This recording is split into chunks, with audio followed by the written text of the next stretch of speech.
चलो अब life events शुरू करते हैं। बुद्ध के जीवन से जो रिलेटेड है ना, बुद्ध के जीवन से जो घटनाएं हैं, स्टोरियां हैं, कहानियां हैं, वो शुरू कर रहा हूँ। ठीक। और कहानी शुरू एक प्रेयर के साथ करना चाहता हूँ। ये एक बुद्धिस्ट प्रेयर है, उससे शुरू करना चाहता हूँ। और शुरुआत में मैं एक चीज बोल देना चाहता हूँ, जिसको लग रहा है कि भैया मैं आपको कन्वर्ट कर रहा हूँ, एक कन्वर्टी बना रहा हूँ, तो प्लीज वो अभी मेरा लेक्चर छोड़ के चले जाओ। डोंट फूल प्ले ओवर है, राइट। कोई फाउल प्ले यहाँ नहीं चलने वाला। प्लीज मेरा लेक्चर एस्केप कर दो। It is a very strict advice to you. अगर आनंद लेना है, बुद्धिज्म के टॉपिक का मजा लेना है, तो प्लीज मैं जैसे जैसे करवाता जा रहा हूँ उसको वैसे वैसे फॉलो करना। मेरी एक रिक्वेस्ट समझ लो, या मुझे इस चीज से सख्त नफरत है जब गंदी क्रियाएं यहाँ पे शुरू हो जाती हैं। ठीक है, सोशल प्लेटफॉर्म पे, यूट्यूब पे बहुत कुछ आलतू फालतू शुरू हो जाता है। तो जिसको लग रहा है कि मैं आपके दिमाग के साथ, आपकी मानसिक स्थिति के साथ छेड़छाड़ कर रहा हूँ, वो अभी मेरा लेक्चर छोड़ के जा सकता है। ओके। और जिसको इस लेक्चर में आनंद आ रहा है, जिसको इस लेक्चर में मजा आ रहा है, वो प्लीज बियर विद मी। जैसे जैसे करवाता जा रहा हूँ वैसे वैसे करता जाना, देखना आपके हर एक सवाल का जवाब मिलता जाएगा। ओके। तो कमिंग टू द प्रेयर। बुद्धम शरणम गच्छामि, धम्मम शरणम गच्छामि, संघम शरणम गच्छामि। पहली लाइन का मतलब है कि मैं बुद्ध की शरण लेता हूँ। मैं बुद्ध की शरण क्यों लेता हूँ? क्योंकि बुद्ध की शरण धर्म की शरण है, इसलिए मैं बुद्ध की शरण लेता हूँ। और धर्म की प्राप्ति मुझे कहाँ होगी? जब मैं संघ से जुड़ूंगा। ठीक है। तो संघ में मुझे बुद्धा की टीचिंग मिलेंगी, तो मेरे को, मैं धर्म के मार्ग पे चलूंगा। और धर्म के मार्ग पे चलते हुए जिस तरह से बुद्ध ने निर्वाण प्राप्त किया, मुझे भी प्राप्ति होगी। ठीक है। तो इन तीन लाइनों का सिंपल मतलब ये है। पहली बात तो, अब आपके एक सवाल का जवाब यहाँ पे है। आपने वो सवाल सुना था, कभी बुक में पढ़ा था, three jewels of Buddhism?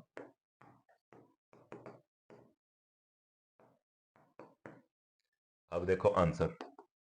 First jewel is Buddha, enlightened one.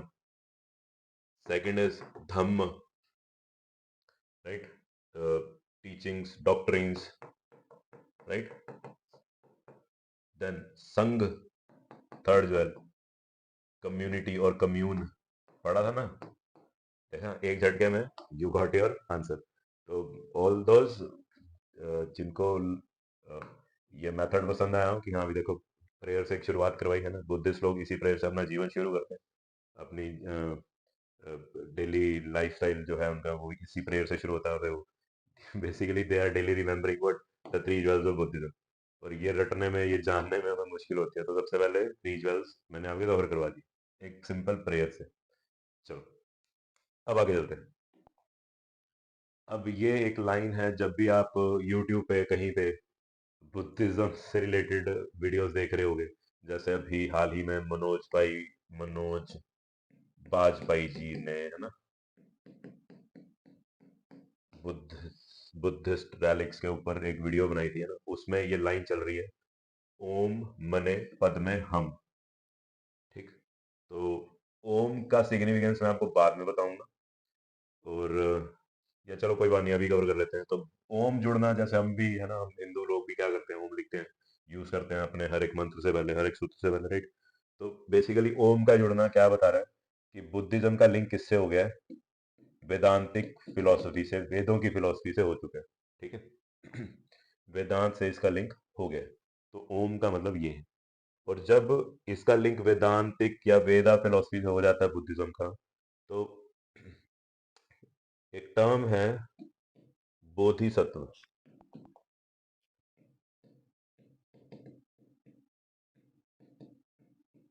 ठीक। ये टर्म इंपॉर्टेंट हो जाएगी, ठीक। और बोधिसत्व कुछ इंपॉर्टेंट गॉड्स आप कह लो, ठीक है, या फिगर्स आप कह लो, या ऐसे पात्र, ऐसे करेक्टर कह लो, जो गॉडली फिगर हैं, राइट, बुद्धिज्म में। ठीक। लेटर बुद्धिज्म में, अर्ली बुद्धिज्म में नहीं, जब बुद्धा थे तब ऐसा कुछ भी नहीं था। तब बोधिसत्व नाम की कोई चीज नहीं थी। जब बुद्ध मर गए तो उनके मरने के 300-400 साल बाद ये कुछ टर्म्स आ रही हैं। ओके, बोधिसत्व वगैरह कुछ आ रहा है। ठीक। और ये बुद्धिज्म में गॉडली फिगर्स मानी गई हैं। और इनका लिंक ये कैसे जुड़ रही हैं? जब वेदा फिलोसफी बुद्धिज्म में एंटर कर रही है, तो ये टर्म्स, ये बोधिसत्व नाम की टर्म ये गॉडली फिगर्स बुद्धिज्म फिलोसफी में एंटर हो रही है, ठीक है। और ये जो एक मंत्र है, देखो क्योंकि ओम लगाया तो एक मंत्र बन गया है ना। तो ये जो एक मंत्र है, it is related to a bodhisattva name as Avalokiteshvara, ठीक है। तो ये मंत्र एक बोधिसत्व जिनका नाम अवलोकतेश्वरा है, जिसको लोकतेश्वरा भी बोलते हैं। और देखो ध्यान से देखो, थोड़ा हिंदी वर्ड सा लग रहा है ना, लोकतेश्वरा है ना। तो लोक का ईश्वर, लोक संसार है ना, संसार का जो ईश्वर है, अवलोकतेश्वरा, ठीक है। और अब का मतलब कि वो नीचे झुक के देख रहे हैं, भी बड़े दया भाव से हमें देख रहे हैं। तो he is a god of compassion in Buddhism, he is a Bodhisattva related to compassion, he is a godly figure related to compassion, ठीक है। और उनको याद कैसे किया जाता है? विद द मंत्र ओम मने पद्मय हम, ठीक है। मैं, हम यानी कि मैं, है ना। मैं, पद्मय इज लोटस, मणि इज ज्वेल, हीरा, रतन, ठीक है ना।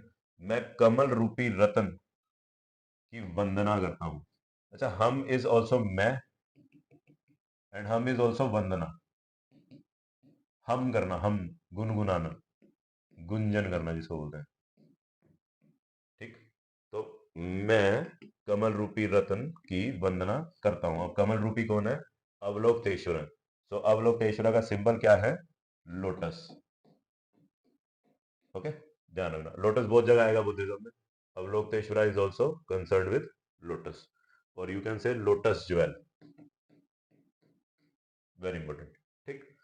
तो आपको अभी एक टर्म क्लियर होगी कि बोधिसत्व कुछ गॉडली फिगर्स हैं लेटर बुद्धिज्म में, लेटर बुद्धिज्म बाद की बुद्धिज्म में, यानी कि जब बुद्ध चले गए हैं उनके 400 साल बाद कुछ तंत्र मंत्र वाली क्रियाएं शुरू हो चुकी हैं, ठीक है। और वो वेदा से, हिंदू वेदा फिलोसफी से लिंक हो चुका है।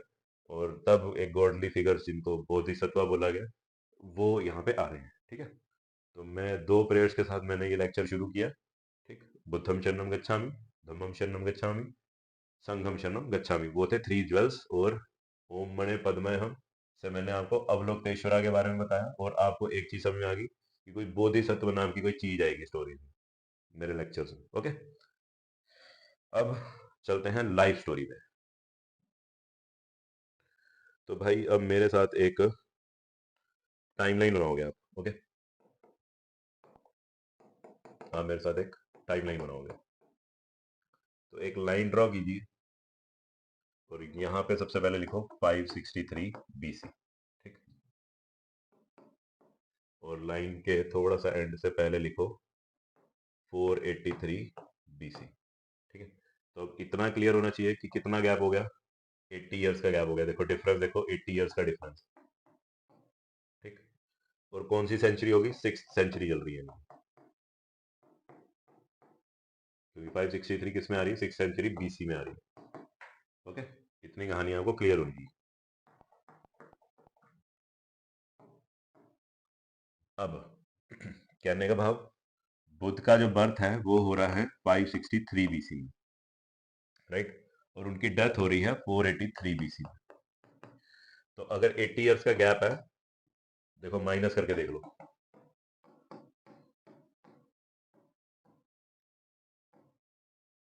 ठीक। तो 80 ईयर्स का गैप है, यानी कि बुद्ध का लाइफ स्पैन कितना रहा है? बुद्ध का लाइफ स्पैन कितना रहा है? कितने साल जिए हैं वो? 80 साल जिए हैं, ओके। बुद्ध कितने साल जिए? 80 साल जिए। अच्छा, अगली घटना क्या है कि 16 साल की उम्र में, यानी कि 16 साल बाद जब वो पैदा होते हैं, उसके 16 साल बाद ही इज मैरिड, उनकी शादी करवा दी जाती है। और उनकी वाइफ का नाम है यशोधरा, ठीक है। इतनी बात आपको क्लियर होनी चाहिए, ठीक। और जल्द ही एक बेटा हो जाता है उन्हें, उनका नाम है राहुल, ओके। 16 साल की उम्र में बुद्ध की शादी हो रही। अब चलते हैं आगे। अब 29 ईयर्स ऑफ एज में, जब वो 29 साल के हो जाएंगे, 29 ईयर्स के हो जाएंगे, he is going to leave home, he is going to do renunciation, यानी कि वो घर त्याग देंगे, ठीक है। घर को त्याग देंगे, 29 साल की उम्र में वो घर त्याग देंगे। और 6 साल तक ज्ञान पाने के लिए भटकेंगे, इसके बाद 6 साल तक वो ज्ञान की तलाश करते रहेंगे, यानी कि टोटल कितना हो गया, 35 ईयर्स। ठीक। और 35 ईयर्स की एज पे, यानी कि 6 साल के बाद जब उन्होंने घर छोड़ा है, उनको निर्वाण हासिल होगा। निर्वाण, एनलाइटनमेंट। ठीक है, इसका हिंदी प्राय है मोक्ष। मोक्ष की प्राप्ति होगी उन्हें। ओके, कितनी कहानी क्लियर, यानी कि 35 साल बाद बुद्ध को मोक्ष प्राप्त हो रहा है। अब 563 में से 35 घटाओ, देखो माइनस करो, ठीक है ना, तो ये आया 528, यानी कि ही इज अचीविंग निर्वाण, वो मोक्ष हासिल कर रहे हैं कब, 528 बीसी में, 528 बीसी में। ठीक।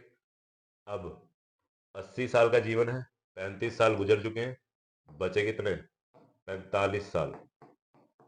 तो 45 ईयर्स तक बुद्ध क्या करेंगे, मैंने कहा था ना, निरंतर चलते रहेंगे, लोगों को ज्ञान दीक्षा देते रहेंगे, ठीक है ना, एनलाइटन करते रहेंगे, निर्वाण प्राप्ति के लिए अग्रसर करते रहेंगे, ठीक है ना। तो वो सब इस 45 साल में वो कर रहे हैं। ओके, इतनी कहानी आपको क्लियर होनी चाहिए। अब एक बहुत ही जरूरी घटना,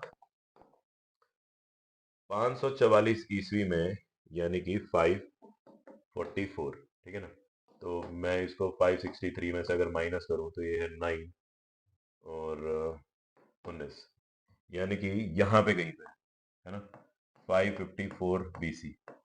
16 साल तो ये उम्र होगी, 19 साल में, यानी कि थोड़े सा 3 साल आगे, राइट। तो 554 बीसी में जो मगध महाजनपद है, मगध, उसका राजा बन रहा है बिंबिसार। एक ये घटना आपको क्लियर होनी चाहिए। तो इतना क्लियर हो गया कि Bimbisara is contemporary to Buddha. ठीक है, बिंबिसार समकालीन है किसके, बुद्ध के। और 492 बीसी, है ना, 452, 90, 91, 92 बोलेंगे, सॉरी, 492 बीसी में अजात शत्रु मगध के राजा बन रहे हैं, अजात शत्रु।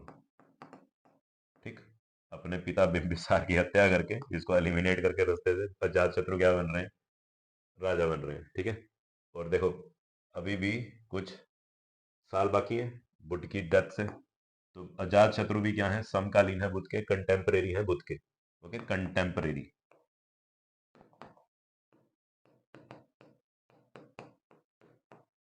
राइट, समकालीन।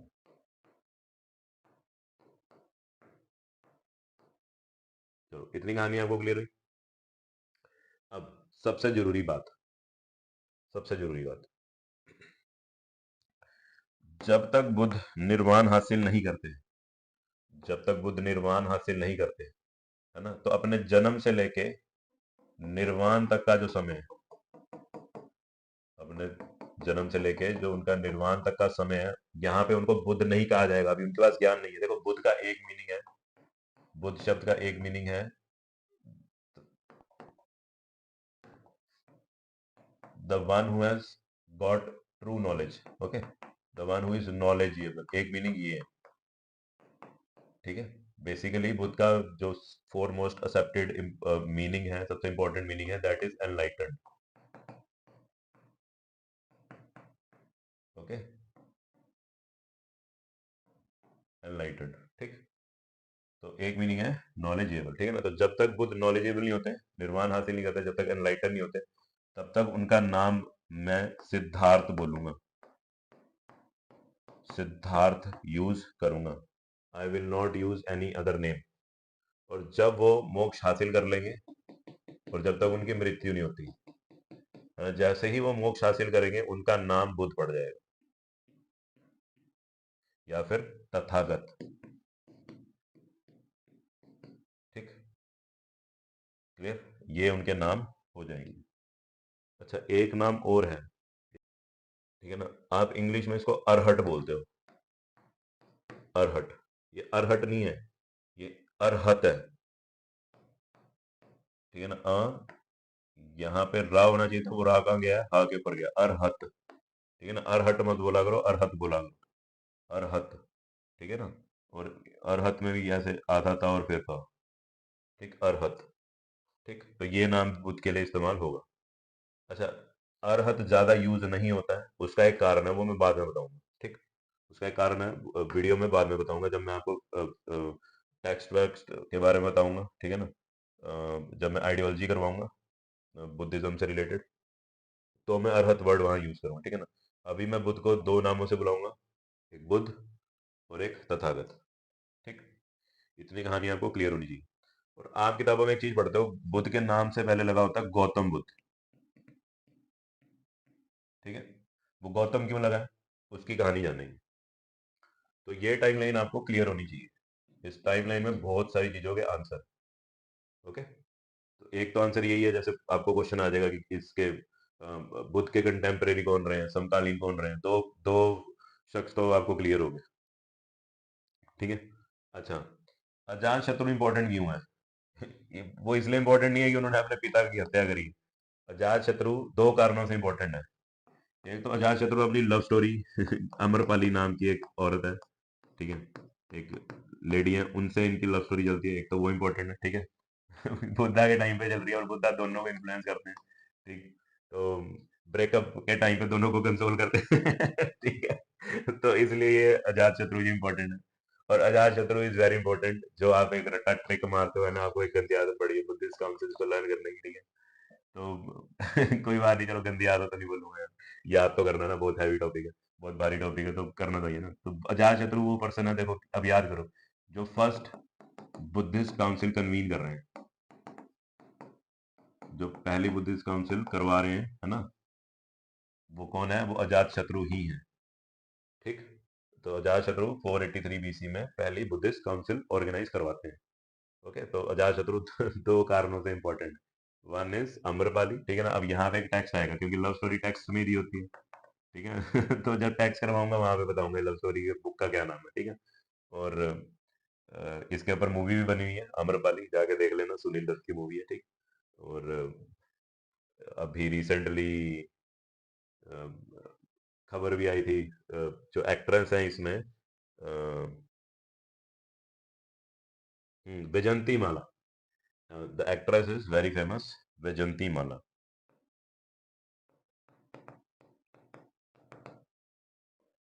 ओके। तो एक्टर हैं सुनील दत्त और एक्ट्रेस हैं वैजंती माला। अभी रिसेंटली मोदी साहब मिले भी थे इनको, ठीक है। तो she is Padma Vibhushan, right, she is Padma Vibhushan and very movie देखोगे तो फैन हो जाओगे, सच अ ग्रेस, ठीक। तो ये टाइमलाइन भाई आपके माइंड में प्रिंट हो जानी चाहिए, ठीक। टाइमलाइन इज वेरी इंपॉर्टेंट, बहुत इंपॉर्टेंट।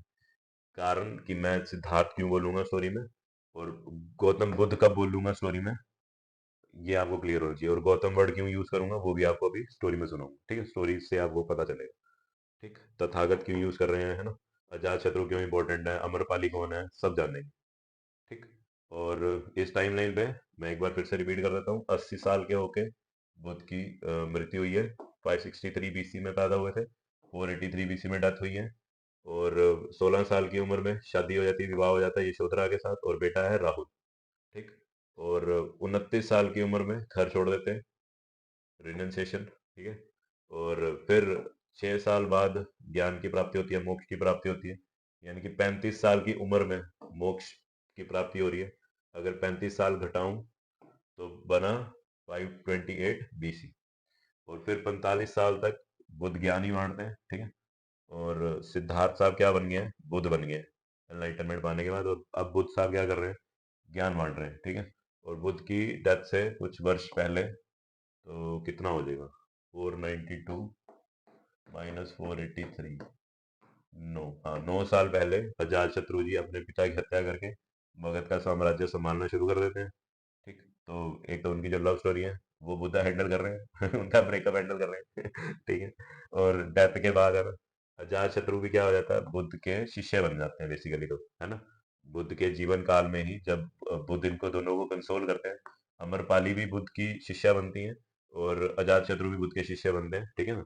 अमरपाली तो आगे जाके मोक्ष अटेन करती है, अरहत बनती है, अरहत बनती है, ठीक है। अमरपाली आगे जाके अरहत बनेगी, ठीक, एनलाइटनमेंट हासिल करेंगे। और अजात शत्रु फॉलोअर रहेंगे, सिंपल फॉलोअर रहेंगे, वो कोई मोक्ष वोक्ष प्राप्त नहीं करेंगे, वो उन्होंने साम्राज्य अपना संभालना है, तो इसलिए वो सिर्फ बुद्ध की गुणगान गाएंगे, उनकी पूजा करेंगे, ठीक है।